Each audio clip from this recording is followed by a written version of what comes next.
Mukunda jewellers మొట్టమొదటి factory outlet లో long హారాల పండుగ. ఈ ఆఫర్ నవంబర్ 8 నుండి 16 వరకు.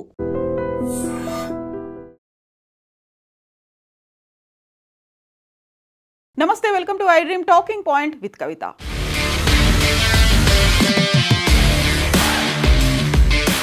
ఇప్పటిదాకా భారతదేశంలోనూ అందులోనూ పర్టికులర్గా కశ్మీర్లో జరిగినటువంటి టెర్రర్కి అక్కడున్నటువంటి పెద్దగా చదువు లేని యూత్తో పాటుగా పేద కుటుంబం నుంచి వచ్చిన వాళ్ళనే రిక్రూట్ చేసుకుంటున్నాము, వాళ్ళనే స్లీపర్ సెల్స్గా ఉపయోగించుకుంటున్నారు అనేది ఇంతకాలం చూసాం. బట్ ఫరీదాబాద్లో అరెస్ట్ చేసినటువంటి డాక్టర్లతో పాటుగా వాళ్ళ దగ్గర నుంచి స్వాధీనం చేసుకున్నటువంటి 2900 కేజీల మందుగుండు సామాగ్రి, మారణాయుధాల కోసం, బాంబుల కోసం వాడేటువంటి సామాగ్రితో పాటుగా నిన్న ఢిల్లీలో జరిగినటువంటి బాంబ్ బ్లాస్ట్, దీని మొత్తం నేపథ్యంలో సరికొత్త తరహా టెర్రరిజం అనేది బయటకు వచ్చింది. అదే వైట్ కాలర్ టెర్రరిజం అనేది బయటకు వచ్చింది. వైట్ కాలర్ టెర్రర్ ఎకోసిస్టాన్ని డెవలప్ చేస్తున్నారు. అందులోనూ ప్రధానంగా ఇప్పుడు మనకి స్క్రీన్ మీద కనిపిస్తున్నటువంటి వీరందరూ కూడా వైట్ కాలర్ టెర్రర్ ఎకోసిస్టంలో పనిచేస్తున్న వాళ్ళు.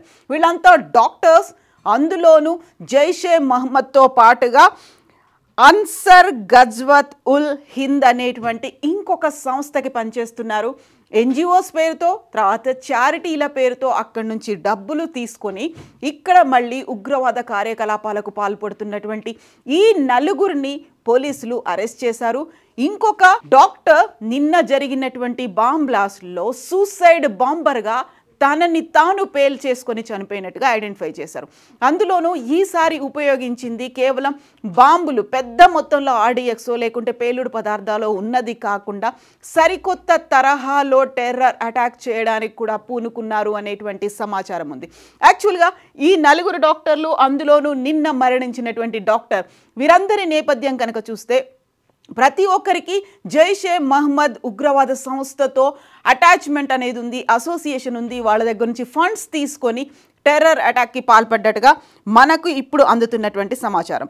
డాక్టర్ ముజమ్మిల్ షకీల్ యాక్చువల్గా ఫ్యాకల్టీ మెంబర్, డాక్టర్, పుల్వామా నుంచి అంటే కశ్మీర్ నుంచి అతను working at Al Falah university in Faridabad, హర్యానాలో ఆయన వర్క్ చేస్తున్నాడు. అల్ ఫలాహ్ అనే యూనివర్సిటీలో ఆయన్ని నవంబర్ 9న అరెస్ట్ చేశారు. A massive haul of around 2900 కేజీల బాంబ్ మేకింగ్ మెటీరియల్ని, including ammonium nitrate and assault రైఫిల్ని పట్టుకున్నారు. పిస్టల్స్ ఉన్నాయి, టైమర్స్ కూడా ఉన్నాయి.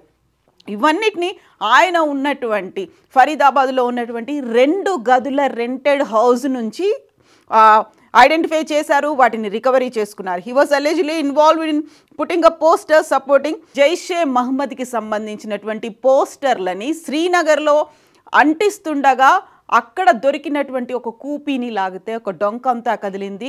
అల్ ఫలాహ్ యూనివర్సిటీలో ఈయన డాక్టర్గా పనిచేస్తున్నారు. ఆయన్ని అరెస్ట్ చేశారు. 2900 కేజీల మందుగుండు సామాగ్రిని, బాంబు బ్లాస్ట్లకు ఉపయోగపడేటువంటి ఐటమ్స్ని ఐడెంటిఫై చేశారు. Doctor Adil Ahmad Rather, a resident doctor from Anantnag, Kashmir. ఈయనకు కూడా కశ్మీర్ నుంచే బేస్ అనేది ఉంది, అక్కడి నుంచే మూలాలు ఉన్నాయి. ఆయన షహరన్పూర్, ఉత్తరప్రదేశ్లో డాక్టర్గా వర్క్ చేస్తున్నాడు. నవంబర్ 2025లో ఈయనను కూడా అరెస్ట్ చేశారు. Doctor Shakeel and the explosives catch in ఫరీదాబాద్లో ఈయన్ని అరెస్ట్ చేసినప్పుడు షకీల్తో పాటుగా ఈయన దగ్గర నుంచి కూడా మందుగుండు సామాగ్రి దొరికింది. At the same time AK-47 rifle was recovered from his personal locker at a medical college in Anantnag. Work చేస్తోందేమో ఉత్తరప్రదేశ్లోని షహరన్పూర్లో, కాకపోతే ఆయన దగ్గర AK-47 రైఫిల్ కూడా ఉంది. దాన్ని అనంతనాగ్లో ఉన్నటువంటి మెడికల్ కాలేజ్లో ఉన్నటువంటి స్పెషల్ లాకర్ నుంచి ఐడెంటిఫై చేసి బయటకు తీసుకున్నారు. ఇక నిన్న జరిగినటువంటి బాంబ్ బ్లాస్ట్లో సూసైడ్ బాంబర్గా కారును పేల్చి తనను తాను పేల్చుకొని మిగతా 9 మంది మరణానికి కారణమైనటువంటి డాక్టర్ ముహమ్మద్ ఉమర్, ఈయన ఇంకొక డాక్టర్. ఈయన ఢిల్లీ రెడ్ ఫోర్ట్ దగ్గర జరిగినటువంటి కార్ బాంబ్ బ్లాస్ట్ కేసులో ఈయన ప్రధాన నిందితుడు. ఆయన నిన్న తనంతట తానుగా పేల్చుకొని చనిపోయాడు. కీలకమైనటువంటి ఇంకొక డాక్టర్ అహ్మద్ మొహియుద్దీన్ సయ్యద్, ఈయన గురించి మనం ప్రత్యేకంగా చెప్పుకోవాల్సినటువంటి అవసరం ఉంటుంది. ఆముదం గింజల నుంచి తయారు చేసినటువంటి రెజిన్ అనేటువంటి ఒక కెమికల్ని, దానికి రంగు, రుచి, వాసన ఏది ఉండదు, జస్ట్ లైక్ వాటర్ లాగా ఉంటుంది. దాన్ని వాటర్లో కలపొచ్చు, లేకపోతే ప్రసాదాల్లో కలపొచ్చు, తీర్థంలో కలపొచ్చు. చాలా స్లో పాయిజన్ లాగా ఉంటుంది. మనకి ఏ వాసన తెలియదు, రంగు రుచి ఏది ఉండదు. కాబట్టి దాన్ని మనం తీసుకున్న తర్వాత మెల్లిమెల్లిగా అది స్లో పాయిజన్ లాగా తయారవుతుంది. అలాంటి కెమికల్ని ఈ డాక్టర్ తనకున్నటువంటి మైండ్ సెట్తో, తనకున్నటువంటి మేధో సంపత్తితో తయారు చేశారు. ఆయన అరెస్ట్ చేశారు. ఆయన్ని హైదరాబాద్లో అరెస్ట్ చేసినటువంటి సంఘటన ఇది. యాక్చువల్గా గుజరాత్ ఏటీఎస్కి సంబంధించి ఈ ఇన్ఫర్మేషన్ అనేది అందింది. టెర్రర్ అటాక్స్కి సంబంధించి డ్రోన్ల ద్వారా, అంటే పాకిస్తాన్ నుంచి డ్రోన్ల ద్వారా తన కావలసినటువంటి సామాగ్రిని అంతా తెప్పించుకున్నాడు. ఎట్ ద సేమ్ టైం మందుగుండు సామాగ్రిని స్మగులు చేసి తెప్పించుకున్నాడు. కావలసినటువంటి ఆయుధాలని తెప్పించుకున్నాడు. దీంతో పాటుగా ఒక కాంటాక్ట్స్ అనేవి ఐఎస్ఐఎస్కి సంబంధించినటువంటి ఖోర్సాన్, పాకిస్తాన్లో ఉన్నటువంటి ఐఎస్ఐఎస్ ఖోర్సాన్ ప్రావిన్స్కి సంబంధించి కాంటాక్ట్స్ అనేవి ఉన్నాయి. ఇక అతి కీలకంగా మనం మాట్లాడుకోబోతోంది ఈ మహిళా డాక్టర్కి సంబంధించి. ఇప్పటిదాకా జైషే మహమ్మద్కి సంబంధించి మనం వార్తల్ని చూస్తూ వచ్చాము. కేవలం మగవారికి సంబంధించి ఇప్పటిదాకా మనం చూసినటువంటి మాట్లాడుకున్నటువంటి 4 డాక్టర్లు జైషే మహమ్మద్తో అసోసియేట్ అయి ఉన్నారు. ఈవిడ జైషే మహమ్మద్కి సంబంధించి మహిళా విభాగం భారతదేశానికి సంబంధించి అధ్యక్షురాలుగా ఉంది. తను ఒక కీ రోల్ ప్లే చేసింది. తనని ఈరోజు అదుపులోకి తీసుకున్నారు. A women doctor from Lucknow, also associated with Al Falah university. ఈవిడ కూడా అల్ ఫలాహ్ యూనివర్సిటీ నుంచే, తను కూడా అక్కడే డాక్టర్గా వర్క్ చేస్తున్నారు. Arrested for alleged role in the module. ఇప్పుడు మనం మాట్లాడుకున్నటువంటి వైట్ కాలర్ టెర్రర్ ఎకో సిస్టంలో తను కూడా వర్క్ చేస్తోంది. Police sources indicate she was tasked with establishing and recruiting for Jaish Mohammed women's wing in India. తనకి రెస్పాన్సిబిలిటీస్ అందజేశారు. తను ఆ బాధ్యతల్ని స్వీకరించింది. జైషే మహమ్మద్ ఉమెన్ వింగ్కి సంబంధించి రిక్రూట్మెంట్లు చేసుకుంటోంది. అట్ ద సేమ్ టైం దాన్ని విస్తరించేలా కార్యకలాపాలు కూడా చేస్తోంది. అవన్నీ కూడా డాక్టర్ ముసుగులో ఆ డాక్టర్ని ఈరోజు అరెస్ట్ చేశారు. ఇక షహీనా షాహిద్ లక్నోలోని లాల్బాగ్కి చెందిన వాళ్ళు. తను ఫరీదాబాద్లో జైషే ఉగ్రకుట్నను భగ్నం చేసిన తర్వాత ఫరీదాబాద్లోనే 9,200 కేజీల మారణాయుధాలను, మందుగుండు సామాగ్రిని, ఇలా ఎక్స్ప్లోజివ్స్కి ఉపయోగించేటువంటి వస్తువులని అరెస్ట్ చేసిన తర్వాత తన పేరు బయటకు వచ్చింది. వాళ్ళు ఇచ్చినటువంటి లింకులని బేస్ చేసుకుంటే షాహీన్ పేరు కూడా బయటకు వచ్చింది.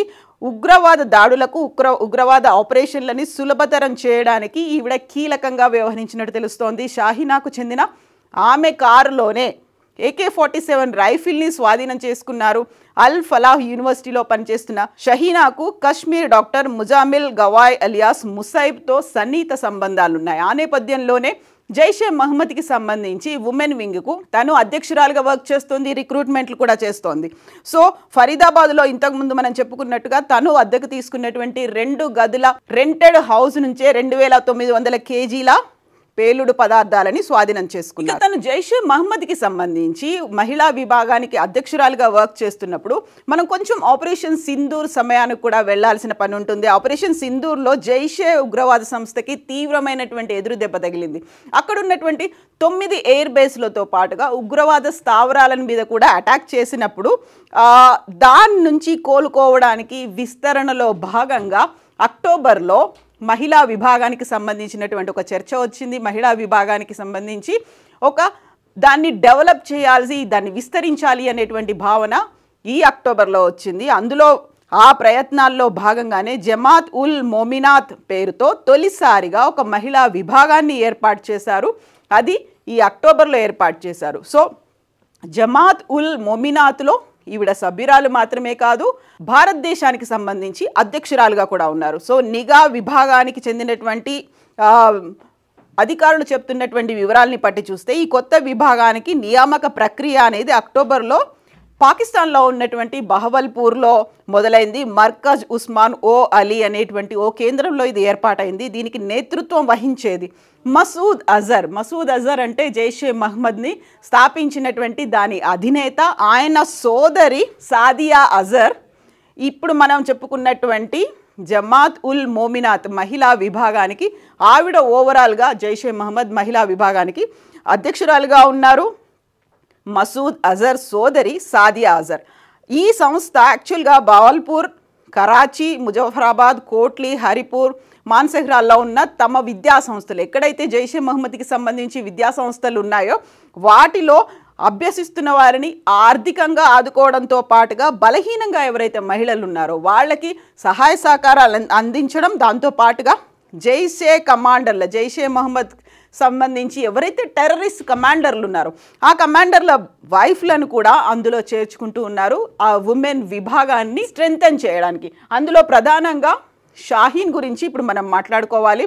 సో ఈ మొత్తం ఎపిసోడ్ తర్వాత శ్రీనగర్లో జరిగినటువంటి ఈ అటాక్తో పాటుగా జమ్మూ కాశ్మీర్లో ఉన్నటువంటి శ్రీనగర్లో జైషే మహమ్మద్కి సంబంధించి పోస్టర్లను కూడా అంటిస్తున్నారని మనం ఇంతకుముందు చెప్పుకున్నాం. శ్రీనగర్లోని సైనికులను హెచ్చరిస్తూ జైషే మహమ్మద్కు మద్దతుగా పోస్టర్లు అతికించిన కేసులో జమ్మూ కాశ్మీర్ పోలీసులు ఒక డాక్టర్ని అరెస్ట్ చేయడం వల్ల ఈ మొత్తం అంతా కూపీలాగితే ఒక డొంక కదిలింది. ఈ వ్యవహారాలన్నీ బయటకు వచ్చాయి. రైఫిళ్ళు, పిస్టళ్ళు, పేలుడు పదార్థాలకు దాచిపెట్టిన కారును షాహీనాదిగా, ఈ డాక్టర్దిగానే గుర్తించారు. విచారణలో ఈమెకు క్లోజ్ పర్సన్గా ఉన్నటువంటి డాక్టర్ ఇచ్చినటువంటి ఇన్ఫర్మేషన్ ఆధారంగా అమోనియం నైట్రేట్గా భావిస్తున్నటువంటి 350 కిలోల పేలుడు సామాగ్రి, 20 టైమర్లు, ఇతర అనుమానిత వస్తువులను కూడా స్వాధీనం చేసుకున్నారు. సో ఇప్పటిదాకా అయితే జరిగినటువంటి ఈ వ్యవహారానికి తోడు జైషే మహమ్మద్కి అధినేతగా ఉన్నటువంటి మసూద్ అజర్ సోదరి సాదియా అజర్, ఈ సాదియా అజర్ వైఫ్ కాందహార్ అప్పుడు ఒక మన ఎయిర్ ఇండియాకి చెందినటువంటి ఫ్లైట్ని హైజాక్ చేశారు. అది ఆఫ్ఘనిస్తాన్లోని కాందహార్కి తీసుకెళ్లారు. Kandahar hijack master mind Yusuf అజార్కి సాదియా భార్య. ఆ తర్వాత పహల్గామ్ ఉగ్రదాడికి ప్రతీకారంగా మనం చేసినటువంటి ఆపరేషన్ సింధూర్లో భాగంగా జరిగినటువంటి అటాకుల్లో ఎక్కడైతే వైమానిక స్థావరాలే కాదు ఉగ్ర స్థావరాల మీద కూడా అటాక్ జరిగింది. అక్కడ మే 7న భారత సైన్యం చేపట్టినటువంటి ఆపరేషన్ సింధూర్లో హతమైనటువంటి ఉగ్రవాదుల్లో ఈ సాదియా హస్బెండ్ కూడా ఉన్నారు, ఆయన యూసుఫ్. సో సాదియాకి ఒక మేజర్ రోల్, రెస్పాన్సిబిలిటీ అనేది కూడా ఉంది. ఆ దిశగానే తను ఉమెన్ వింగ్ని డెవలప్ చేసింది. అందులో భాగంగా షాహీన్ కూడా ఇన్వాల్వ్ అయింది. సో ఇప్పటికైతే మొత్తం ఈ వ్యవహారం అయితే బయటకు వచ్చింది. బట్ అదే సమయంలో కరెక్ట్గా నవంబర్ 9న 2900 కేజీల మందుగుండి సామాగ్రిని పట్టుకున్న తర్వాత పోలీసులు అరెస్టులు చేసిన తర్వాత అప్పటికే 3 పోలీసులు డాక్టర్లని అరెస్ట్ చేశారు. అందులో భాగంగా వాళ్ళు ఇచ్చినటువంటి ఇన్ఫర్మేషన్ ఆధారంగానే భయంతో ఉన్నటువంటి మిగతా డాక్టరు, అందులో తను ఒకరే ఉన్నారా లేకపోతే మిగతా ఇంకో 2తో కలిసి ఆయన బయలుదేరాడా తేల్చే పనిలో పోలీసులు అయితే ఉన్నారు. ఆ 3తో వెళ్తున్నటువంటి కార్ నిన్న సూసైడ్ బాంబింగ్ కోసం ఉపయోగపడినటువంటి కార్. అందులో కూడా వీరు తీసుకెళ్తున్నటువంటి అమ్మోనియం నైట్రేట్ కావచ్చు లేకపోతే ఇతర మందుగుండు సామాగ్రి, బాంబులు అనేవి ఉన్నాయి అనే సమాచారం అయితే అందింది. సో తనని తాను పేల్చుకొని ఆ డాక్టర్ చనిపోయారు. మొత్తంగా 5 డాక్టర్లో ఒకరు చనిపోతే 4 ఇప్పుడు పోలీసుల అధీనంలో ఉన్నారు. ఏం జరగబోతుంది?